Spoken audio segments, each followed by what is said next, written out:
প্রতিষ্ঠাবার্ষিকী উপলক্ষে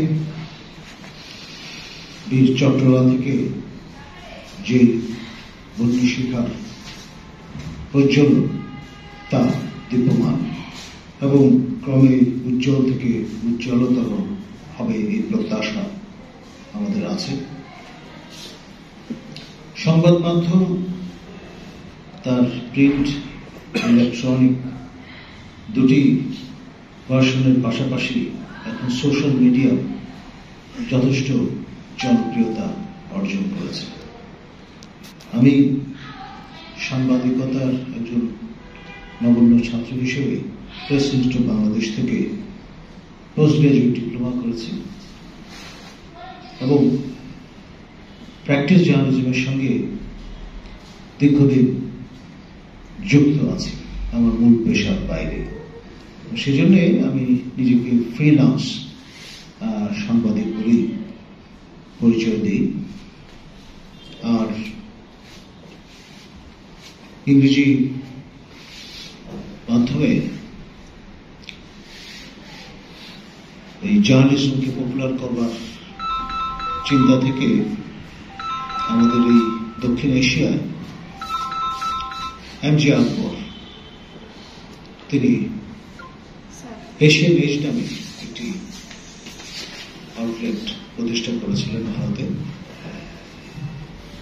এবং তার অনুপ্রেরণায় তিনি যখন পূর্ণ রাজনীতিতে চলে গেলেন বাংলাদেশে আমরা এশিয়ান এজ নামে অফিসিয়াল নামে তাকে দিয়ে উদ্বোধন করিয়ে আমরা যাত্রা শুরু করেছিলাম এবং সেই পত্রিকার আমি ভারপ্রাপ্ত সম্পাদক হিসেবে দীর্ঘ 2.5 বছর কাজ করেছি এবং ওই হাউসেরই বাংলা যে পত্রিকাটি দেশকাল সেটি আমি ভারপ্রাপ্ত সম্পাদক হিসেবে দায়িত্ব পালন করেছি।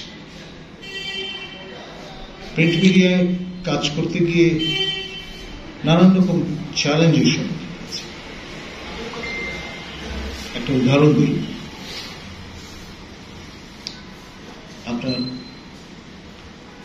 কেয়ার সিন্দাবাদ নামে একটি নৌ পরিবহন এটি টেকনাফ থেকে সেন্ট মার্টিনে চলাচল করত, তো এটি একটা সময় বন্ধ হয়ে যায়। তো সেটির উপরে সেই বিষয়টার উপরে একটি রিপোর্ট প্রকাশিত হয়েছিল আমাদের পত্রিকায় একটি নিউজ এজেন্সি বরাদ দিয়ে। আমাদের পত্রিকার নিয়মিত পাঠক ছিলেন একজন বিচারপতি। প্রতিদিন সকালবেলা ব্রেকফাস্টে বলে এশিয়ান এজ পড়তেন নাস্তা খেতে খেতে। তিনি সবিষয়ে লক্ষ্য করলেন যে আমরা একটি শব্দ ব্যবহার করেছি যেটি তার রায়ের মধ্যে ছিল না। সিনোনিম বা সমার্থক শব্দ ব্যবহার করলে আইনগত জটিলতা দেখা দিতে পারে। এটি নির্দিষ্ট সেই নিউজ এজেন্সিগুলো খেয়াল করেনি আর তাদের মাধ্যমে সরবরাহকৃত ওই তথ্যের উপর ভিত্তি করে আমরা রিপোর্টটা করেছিলাম। তো তিনি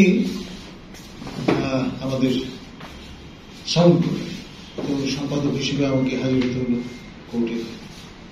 আমাদের প্রকাশক গেলেন এবং বিচারপতি মহোদয় তিনি খুশি হলেন, বললেন যে আপনাদের কাজ করায় দাঁড়াতে হবে না, বসুন, আমাদের সম্মান দেখিয়ে কোর্টের প্রতি সম্মান দেখিয়ে আপনারা এসছেন, কি কারণে কেন সেটা আমি আপনাদের ব্যাখ্যা করে দেব। আপনার শব্দটা দুটো, একটা হচ্ছে অ্যারেস্ট আর একটা হচ্ছে কনফিসকেট। যেই জাহাজ কনফিসকেট করা হয় সেটা কখনোই আর জলে ভাসবে না, আর যেটি অ্যারেস্ট করা হবে সেটির সুযোগ আছে আবার জলে ভাসবে। তো কেয়ারি সান্দাবাদের মালিক আমাদের প্রয়াত এর কাছের মালিক, তার রাজনৈতিক পরিচয়ের কারণে তার উপর বিগত সরকার খড়গহস্ত হয়েছিল, তাকে জীবন পর্যন্ত দিতে হয়েছে। তো সেই প্রসঙ্গে তিনি গিয়ে বললেন যে বিষয়টা যখন এরকম তো দুই শব্দের দুই রকম মানে এবং ব্যাখ্যা। তা আমরা যখন বললাম যে আমাদের